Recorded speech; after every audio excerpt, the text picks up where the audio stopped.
A arte e os libros van da man nun espazo como a Capela de Santa María grazas á exposición Terra e Papel. En total 20 pezas cas que seu autor, o artista lucense Fonso Castro, homenaxea a un autor e a un libro emblemáticos da nosa cultura. A obra en realidade xira en torno a cantares galegos. Cando Rosalía de Castro escribiu Cantares Galegos, estábase conta de que a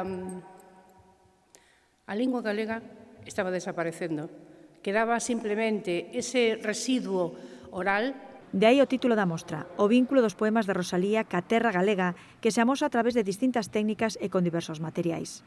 Entre as creacións que se expoñen destacan murais con libros de barro impresos, unha escultura de madeira de castiñeiro con papel impreso polimerizado, ou o que o autor denomina libro de artista, instalacións elaboradas con exemplares do libro Cantares Gallegos. Estou segura de que esta exposición vai a ter un longo recorrido en Galicia e fora de Galicia tamén, e volvo a insistir en que Rosalía, se estuvera hoxe viva e tuvera que defender a lingua galega e tuvera que pedirlle a aquela nena que cantara en galego na nosa lingua, supoño que viría por aquí e lle diría: mira todo isto que fixo Alfonso e vas a cantar.